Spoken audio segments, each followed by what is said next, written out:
I went from wanting to tell stories just to tell stories to realizing that, everybody's governed by a set of ideas. And if you change the ideas that people are governed by, whether those are beliefs or values, you will change what I call their frame of reference. Changing their frame of reference changes everything. And so I knew that my success could not be guaranteed when I was first building businesses. So I wanted to make sure that I was asking a new basic question, because as entrepreneurs, when you're starting, everybody says, what would you do if you knew you couldn't fail?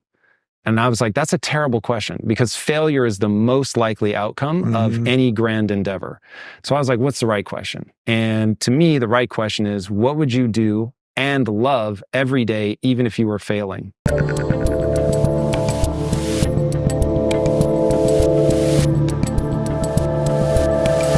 I'm Dave Rubin, and joining me in studio today is the host of Impact Theory, Tom Bilyeu. Tom, welcome to the Rubin Report. Thank you for having me. It's good to have you, man. I have a lot of questions about all the pockets, mostly in your pants. We Let's start. Let's take probably do an hour on that, but you come from Los Angeles. Yes. And I left Los Angeles very publicly, and I've had many people who still live in Los Angeles in this studio, and I always start by saying, why? Why are you still there? The honest answer is momentum. So I have a company there. I've been there for 30 years now. And so if I could snap my fingers and my entire company would move with me and I wouldn't lose the people whom I care about very deeply, it's an easy tax consideration question. I mean, that's just a no-brainer. I've paid so much just to California. It's pretty startling. But that really is the biggest reason. And then look, LA is an amazing place from a weather perspective. But they're beyond that, the company, there's not a lot that anchors me. Have you considered asking the team? Because I can tell you that when I had two companies, and when I was making the decision for us, for the family, I knew I had to ask my guys, and I thought, all right, maybe nobody's coming, and actually everybody came. Yes. So we've certainly talked about it with the company. Is that something that we should seriously consider? And I think it is inevitable that we will leave LA should they can keep going in the same direction that they're going now. But because we're building a video game, being in Los Angeles around all that creative talent and energy is nice. But yeah, long term, I would be shocked if we stay there. Is LA like a gaming hub now? I mean, I know a lot of tech people have left Cali, but are the gaming people? I don't know. For sure. So gaming is a fascinating mix of hyper creative and hyper technical.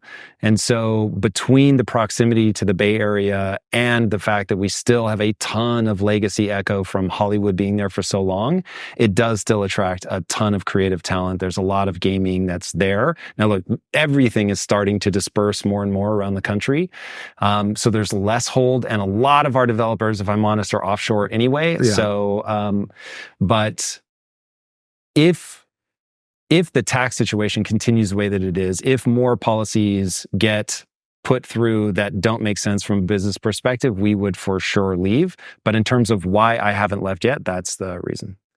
Do you want me to tell you your future? Please, I can answer those questions. Yeah, it's not getting better, but I know, kind of is what it is, I suppose. All right, so you mentioned right before we started, we're both born in 1976. Yes. So we are Gen Xers. We're old timers on the internet.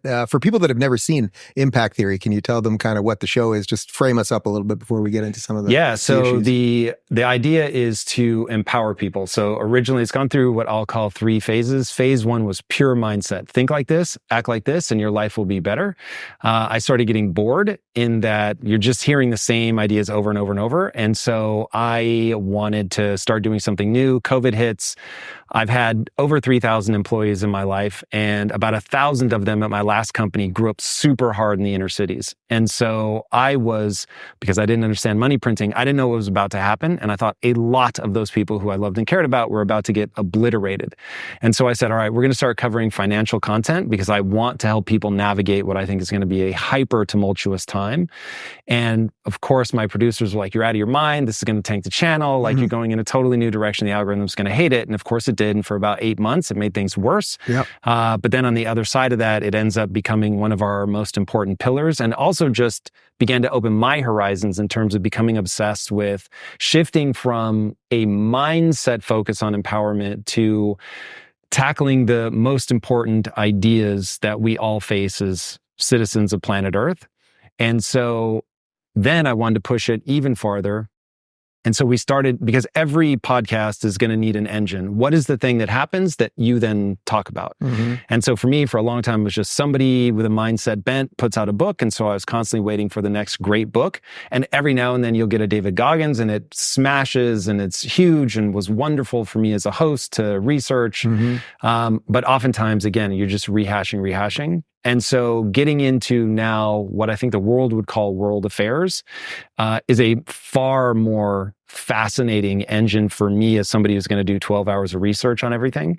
And in terms of empowering people, these are the ideas, whether it's finance, whether it's marriage, whether it's family concerns, all the big things that all of us are going to have to contend with in our lives. World affairs gives me the engine to touch across all of those things. And so a thing happens in the world, and then I have an opportunity to talk about it. So when you did that switch and you saw that 8-month kind of cavern, or you saw that dip for 8 months, did you consider changing at any point? Because I remember even when I was waking up politically, I had no idea what my audience was going to do, but I thought I just have to tell people what I think. I can't fake it really. So I was like, I'll just tell them and we'll see what happens. I'm in a very fortunate position. For people that don't know my history, I built a company called Quest Nutrition, sold it for $1 billion. So I don't have to worry about money. So for me, I understand meaning and purpose is a thing that's going to drive everybody. And I learned that before I made money, thankfully. So I didn't consider changing the tack because at that point, remember, I really believe that call it 1,000 people that I know and care about are about to get obliterated by government shutdowns.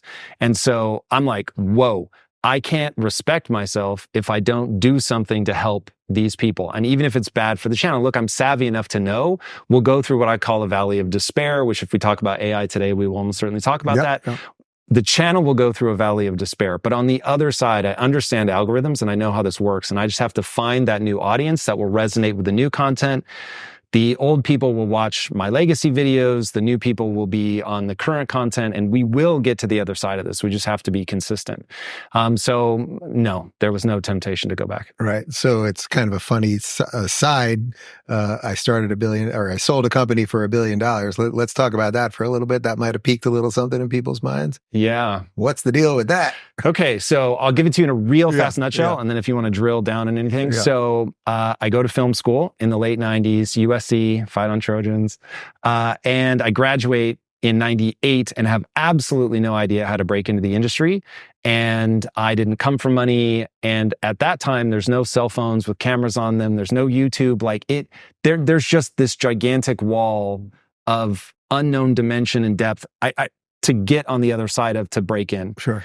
And so a no budget film was $100,000. And I'd never met anybody that had $100,000. Certainly I'd never had it myself. And so I started teaching filmmaking. I ended up meeting these two very successful entrepreneurs. And they said, look, you're coming to the world with your hand out. And if you want to control the art, you have to control the resources. And I had written a film that got turned into I'd written a screenplay that got turned into a film starring Michael Madsen. He's been in a ton of Quentin Tarantino films, and the whole process was just brutal. And so when they said you should get into business and get rich, I was like, yeah, that's really smart. Let's do that. I thought it would take 18 months. It took 15 years, but it actually did work. Yeah, the overnight success. Yeah, exactly. The overnight success, 15 years in the making. And it really changed how I view the entire world, that whole process. But it did put me in control of my life. And so I went from wanting to tell stories just to tell stories to realizing that, everybody's governed by a set of ideas. And if you change the ideas that people are governed by, whether those are beliefs or values, you will change what I call their frame of reference. Changing their frame of reference changes everything. And so I knew that my success could not be guaranteed when I was first building businesses. So I wanted to make sure that I was asking a new basic question, because as entrepreneurs, when you're starting, everybody says, what would you do if you knew you couldn't fail? And I was like, that's a terrible question, because failure is the most likely outcome of any grand endeavor. So I was like, what's the right question? And to me, the right question is, what would you do and love every day, even if you were failing? And so for a lot of reasons, my business partners and I decided we were going to build a nutrition company. And I just assumed I was going to be in it forever. And so I was like, well, if I ever want to do my storytelling stuff, I'm going to start doing it inside this company.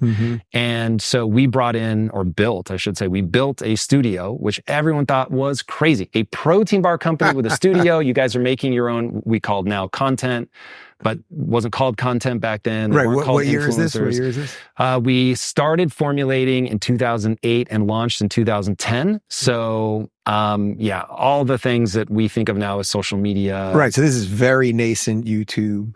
Yeah. And very much so. And so because I was just doing it because I wanted to tell stories, we were way ahead of the curve. And so people will often ask, like, hey, what's the secret? How do you build that company? And I'm like, I'll tell you, but it won't work. And the reason it won't work now is because what made it work then was it was completely novel. Now it's all the things that everybody does because it works so well. Of course, everybody's going to pour into that. If you're looking for an unfiltered lens into the world of tomorrow, check out our tech playlist. And if you want to watch full interviews on a variety of topics, watch our full episode playlist, all right over here. And to get notified of all future videos, be sure to subscribe and click the notification bell.